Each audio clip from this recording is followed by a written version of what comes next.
বিধানসভা নির্বাচন প্রচার করতে, মানুষের সঙ্গে জনসংযোগ করতে গেলে আপনার উপরে একটা বাধা আসছে। আপনার ফেসবুক পেজ থেকে বিভিন্ন ভিডিও বেরোচ্ছে, কি বলবেন এই বাধাটাকে নিয়ে? অগ্নিমিত্রা পাল এবং ভারতীয় জনতা পার্টির বিধায়ক কর্মী 5 বছর ধরে আমরা রাস্তায় ছিলাম। আজকেও অগ্নিমিত্রা পাল রাস্তায়, এবং বাড়ি বাড়িতে গিয়ে মানুষকে এটা বলা খুব দরকার। 15 বছর আমাদের সম্মানীয় মুখ্যমন্ত্রী যে প্রতিশ্রুতিগুলো দিয়েছিলেন রাখতে পারেননি। আমরাও আগামী দিন 2026-এর মে মাসে মোদী সরকার হচ্ছে, আমরা কি করব আপনাদের জন্য সেটাও বলা দরকার।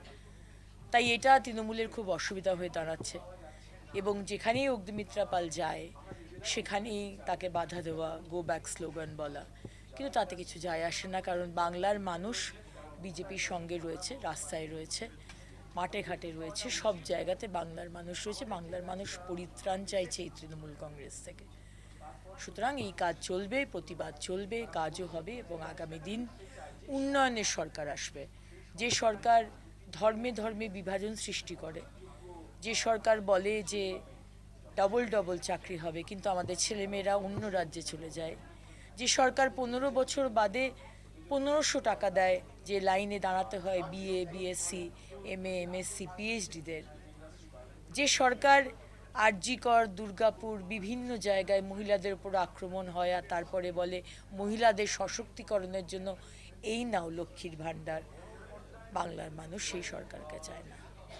আপনার শুনলাম দক্ষিণ কলকাতার একাধিক জায়গায় বিজেপির দেয়ালও মুছে দেওয়া হচ্ছে। শুধু দক্ষিণ কলকাতা নয়, আসানসোল দক্ষিণেও বহু জায়গাতে দেওয়াল মুছে দেওয়া হচ্ছে। কিন্তু দেওয়াল মুছে দিতে পারবেন কারণ আপনাদের কাছে পুলিশ আর প্রশাসন। ইলেকশন এমসিসি লাগু হয়ে যাওয়ার পর পুলিশ আর আপনাদের আন্ডারে থাকবে না। কিন্তু বাংলার মানুষের হৃদয় থেকে কি করে মোদিজি বা বিজেপিকে মুছে দেবেন, সেটা কি পারবেন? তার কি কোনো রং বেরিয়েছে মমতা ব্যানার্জি? হুমকি দিয়ে, বন্দুক ঠেকিয়ে, গালাগাল দিয়ে, ভয় দেখিয়ে, সোশ্যাল বয়কট করে মানুষকে ভয় দেখানো যায়, কিন্তু তাদের হৃদয় আপনি কোনোদিন পাননি। পেয়েছিলেন 2011-তে যখন আপনার ওপর ভরসা রেখেছিল মানুষ, কিন্তু তারপরে আপনি চেঞ্জ হয়ে গেছেন। এবং বাংলার মানুষ আপনার যে এই পরিবর্তন, আপনি এবং আপনার দল থেকে তাই পরিত্রাণ চাই, পরিবর্তন চাই। মেরি প্রতিকুল রহমান সিপিএম ছাড়ছেন, তিনি বিজেপিতে আসেন। দেখুন, আমি একজন সামান্য কার্যকর্তা আমাদের এই বৃহৎ পার্টিতে। আমি একজন সামান্য কার্যকর্তা। এই ডিসিশনগুলো আমাদের শীর্ষ নেতৃত্ব রয়েছেন, দিল্লিতে আছেন, আমাদের সম্মানীয় রাজ্য সভাপতি, সম্মানীয় বিরোধী দলনেতা রয়েছেন, তারা এই ডিসিশন নেবেন। কিন্তু প্রতিকুর রহমান ভাই যে আইডিওলজির কথা বলেছেন বরাবর, যে নীতি আদর্শের কথা বলেছেন, আজ যদি উনি সেই নীতি আদর্শের মধ্যে লেফটে যে গণ্ডগোল দেখছেন, যে অন্যায় দেখছেন এবং যে কারণে উনি সরে এসেছেন, আজকে সেই যে নীতি আদর্শের কথা ধরে উনি প্রতিবাদ করেছিলেন, টিএমসির বিরোধিতা করেছেন, আমি জানি না উনি যদি ভাবেন যে তৃণমূলেই উনি জয়েন করবেন, ওনাকে হয়তো কোনো টিকিট দেওয়া হবে সেফ সিট থেকে, তাহলে না আপনার নীতি আদর্শ, না আপনার কথা যা বাংলার মানুষকে আপনি বলে এসেছেন এতদিন, সেগুলো সম্পূর্ণ অসত্য হয়ে দাঁড়াবে।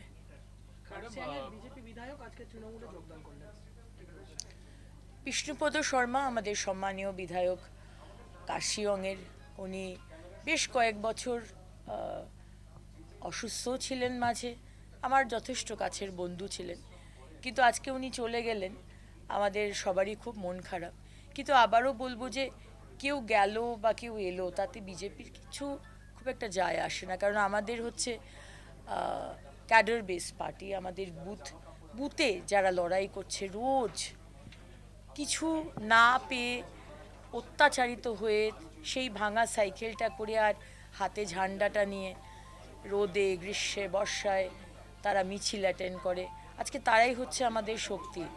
কিন্তু বিষ্ণুপদদা বিধানসভার ফ্লোরে দাঁড়িয়ে যে কথাগুলো বলেছিলেন, যেগুলো বিরোধিতা করেছিলেন, টিএমসির উত্তর চেয়েছিলেন, আজকে সেই দলেই যোগদান করে কোথাও আপনার আইডিওলজি বা কোথাও আপনার নীতি আদর্শ বোধহয় কম্প্রোমাইজ হয়ে গেল। বিজেপিতে থেকে যে দাবি আপনি তুলেছিলেন, আজকে তৃণমূলে গিয়ে আপনার কি সেই দাবি পূর্ণ হয়েছে? আমার প্রশ্ন থাকলো বিষ্ণুপদ দার কাছে। হুমায়ুন কবির বলছেন যারা দাবি নৈতিকে বিরোধিতা করবে তাদেরকে জ্যান্ত পুঁতে দেওয়া হবে। এই ধরনের মন্তব্য করতে পারে তিনি বিধায়ক ছিলেন একসময়। অগ্নিমিত্রা পাল যদি বলে যে 5,000 কোটি টাকার অনুদান বরাদ্দ করা হলো মাইনরিটি,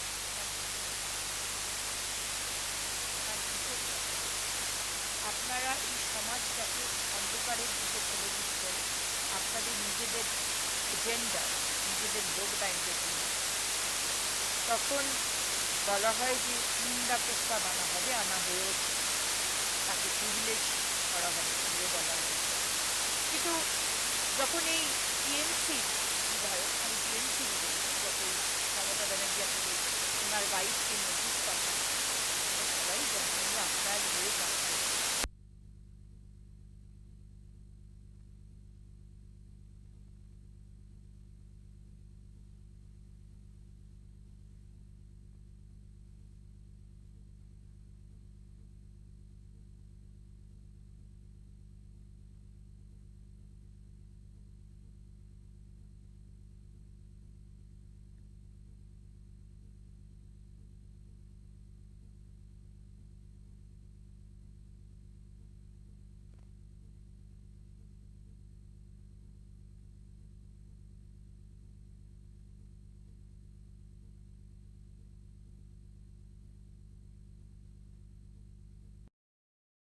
আসুক 26 মে মাসের পরে আমরা চাকরি দেব, কর্মসংস্থান দেব, মাথা উঁচু করে বাংলার মানুষ বাঁচবে ইরেসপেক্টিভ অফ ইয়োর রিলিজন।